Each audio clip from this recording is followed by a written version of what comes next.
Well, Anthony, victory over Middlesex has taken us through to the Lord's Final. Absolutely delighted you must be. Yeah, we've just spoken in there. I mean, to play red ball cricket all this season with what's happened, it didn't look likely in March and April. So when the competition was set up with the 3 conferences and the lads knew there were a Lord's Final, we wanted to be there, and to win 4 games out of 5 and have the other rained off, we couldn't have done any more, and mathematically we're there now, and it's a great way to finish the season. And another win at Chelmsford, which I know the word Fortress Chelmsford is always thrown about, but it really is a tremendous place for us, isn't it? Yeah. Okay, we've spoke a lot, haven't we, about winning here and winning games, but to be unbeaten as long as we have, to keep winning games of 4-day cricket, takes a huge amount of effort, from the squad, and certain players get plaudits, but if you look at this game, the way Aaron Beard's come in, Paul Walter's innings in the first, Adam Wheater, 5 catches for him as well. It's a real squad effort. Harmy, as always, has something to say about it, but I'm just delighted for everyone, because we've had 3 weeks preparation. It's been tough. I think every county should be applauded for getting the games on and putting some competitive games on, but we're just glad to be in the Lord's Final, and as I said, to play a 5-day game at Lord's for some kind of trophy is very special, and we're very much looking forward to it. Given our success over the last 3 years in the Championship, the success here to get out of the group and make that final just underlines what a very serious red ball side you have here.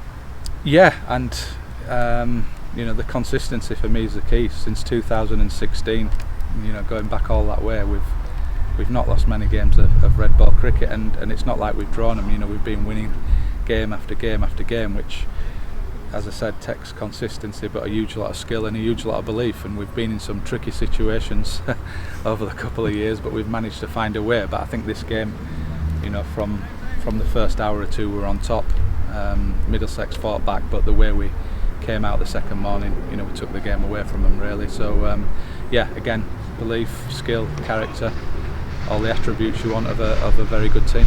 You mentioned a number of players there that all played their part in this victory, but none more so than Adam Wheater. I know you mentioned him, but that was a real gutsy innings, wasn't it? And perhaps gained us the initiative that we want, that was so crucial at that stage.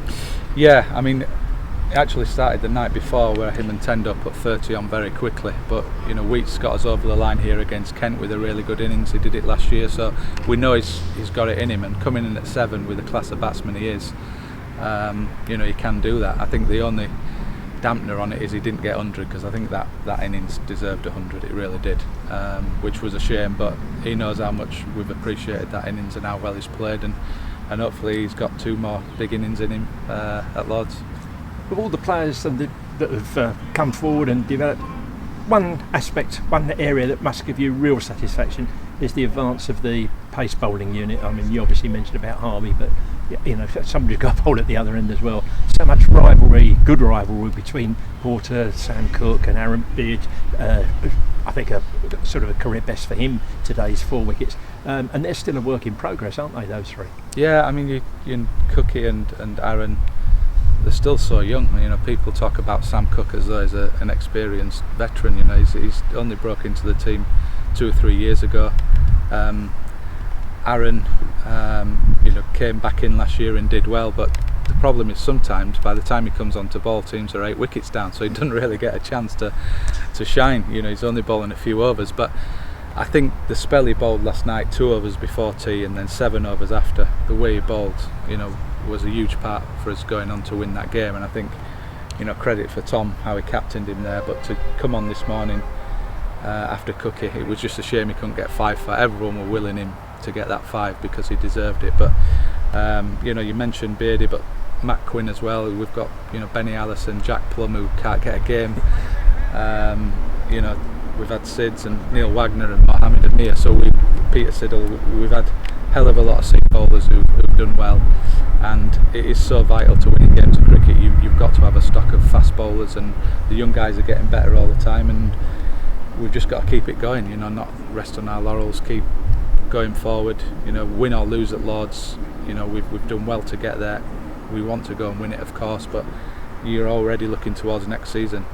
We've got to keep this going, we've got to keep winning, we've got to keep improving the young players. So that's the end goal really.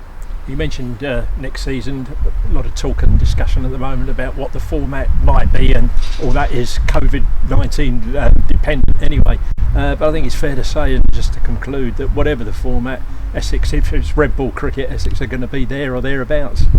Yeah, I mean, you'd hope so. I mean, the guys have got a huge ambition to keep this going. And we're trying in every form, but in red ball we seem to have the perfect solution at the moment. So the only thing that could cost us is if we relax and we get a little bit above ourselves and we get a bit too arrogant and think this is going to be easy. But I've certainly not seen any signs of that, and we'll certainly keep pushing the players, and as you say, whether it's 1, 2 or 3 divisions, we'll hopefully keep winning games and put ourselves in line for some silverware.